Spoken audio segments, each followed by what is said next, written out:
ने मान लिया है कि वो बंदर रूप में है, लेकिन हमारे बजरंगी बंदर नहीं है, वो बानर जाति में पैदा हुए हैं। एक जाति होती है बानर, वो बंदर नहीं है। इस तरह का विधान मिलता है, लेकिन ये कहानी बन चुकी है तो ऐसा हम सोच लेते कि पूंछ में आग लगाई, लेकिन बानर जाति में एक उनका वस्त्र होता है कोपीन की तरह, और उसमें एक पूंछ की तरह पीछे कपड़ा लटका हुआ होता है, उसको लांगूड़ कहते हैं। तो वो सबसे प्रिय माने, वो उनकी इज्जत को ढकने वाला है, तो उन्होंने कहा कि इनके इज्जत समाप्त करनी है, तो उसमें आग लगाई। लेकिन एक कथा है कि पूंछ में आग लगाई, वैसे बंदर थे नहीं वो, क्योंकि उनके जैसा कोई श्रेष्ठ व्याकरणाचार्य मिलेगा भी नहीं। जितने पंडित, जितने ज्ञानी, जितने विद्वान हनुमान जी थे, और ये मैं नहीं कहती, स्वयं भगवान राम कहते हैं। राम जब प्रथम बार देखते हैं हनुमान जी को, तभी लक्ष्मण से कहते हैं, लक्ष्मण ये कोई सामान्य नहीं है, ये बहुत पहुंचा हुआ प्रकांड व्याकरणाचार्य है। क्योंकि इसने व्यक्ति का परिचय कैसे होता है कि व्यक्ति कितना विद्वान है, व्यक्ति के भीतर क्या है, जैसे ही व्यक्ति मुंह खोलता है तो उसका परिचय अपने आप हो जाता है। तो जब हनुमान जी ने परिचय पूछा राम जी से, तो ऐसा परिचय था कि राम जी इतने मंत्र मुग्ध हो गए।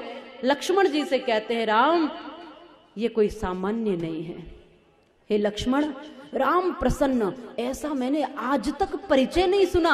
इस परिचय में एक भी शब्द अधिक नहीं था और इस परिचय में एक भी शब्द कम नहीं था। ऐसा कोई शब्द न छूटा कि जो कहना चाहिए था, और ऐसा कोई शब्द न कहा जो अधिक हो गया हो। इतना सुंदर परिचय देने वाला और उसमें व्याकरण के शब्दों का उपयोग करने वाला, उस गहराई के साथ परिचय देने वाला, विनम्रता के साथ परिचय देने वाला, और राम और लक्ष्मण अनजान थे उसके बाद भी उनका परिचय पूछने वाला, ये कोई सामान्य व्यक्ति नहीं, ये कोई बहुत पहुंचा हुआ ज्ञानी है, पंडित है, कोई व्याकरणाचार्य है।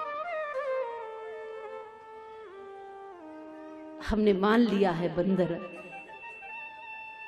वो बानर जाति के थे, तो कहा इस कथा के अनुसार कि उनकी पूंछ में आग लगा दी। उससे भी हनुमान जी ने अपने राम जी की जो शक्ति है उसका प्रदर्शन कर दिया कि देखो, यहाँ दूत में जब इतनी शक्ति है तो राम आएंगे तो तुम्हारी कुछ बनने की नहीं है। इसलिए उस ही आग से पूरी लंका को ध्वस्त कर दिया। पूरी लंका धूं धूं करके जल गई, सब दंग रह गए। एक डर जो था, राम जी की सेना इतनी मजबूत है, ये राक्षसों के मन में बिठा के आना था, वो काम हनुमान जी ने कर दिया और सीधे राम जी के पास पुनः लौटकर माता से अंतिम विदाई लेकर चले गए। माने एक समझदार व्यक्ति वो होता है जो अपनी समझ से समय अनुसार कार्य करता है। आपसे जितना बोला जाए उतना करना एक ये विषय, और एक विषय ये कि स्थिति और परिस्थितिवश जो उचित हो वो करना। ये व्यक्ति की एक सूझबूझ का और व्यक्ति की बुद्धि की ये पराकाष्ठा और पकड़ होती है। इसलिए जीवन में कार्य वैसा करना जिस समय जिस कार्य की आवश्यकता है, वो कार्य धर्म होता है। वो कार्य धर्म होता है जिससे हमारा शरीर, हमारा आत्मा और हमारे समाज का उत्थान होता है, वही कार्य धर्म कहलाता है। धर्म की ये परिभाषा है कि जिस कार्य को करने से मेरी आत्मा, मेरा शरीर और मेरा समाज ये उत्थानित होता है, तो वो कार्य धर्म का है, और इससे विपरीत जो कार्य करे वो अधार्मिक कर्म है। ये हमें चिंतन करना है। और शास्त्र में कहा भी है कि धर्म के बहुत सी व्याख्या हैं, 10 लक्षण हैं, इत्यादि इत्यादि, लेकिन उसके बाद कहा है कि धर्म को यदि सामान्य भाषा में सरल करके बताया जाए तो ऐसा समझ लो कि जो व्यवहार आपको अपने साथ अच्छा नहीं लगता वो दूसरे के साथ कभी न करें, यही धर्म होता है। वो ऐसा व्यवहार करें कि जो मुझे चाहिए, मुझे सम्मान चाहिए तो दूसरे का सम्मान हमें करना है। जो व्यवहार मुझे अच्छा नहीं लगता वो मैं दूसरे के साथ कदापि न करूं। ये धर्म का सार मूल बताया। बजरंगी राम जी के चरणों में पहुंचे, जामवंत जी को सारी स्थिति बताई। तो जामवंत जी ने कहा कि हनुमान ने कोई साधारण कार्य नहीं किया, बहुत बड़ा कार्य किया है।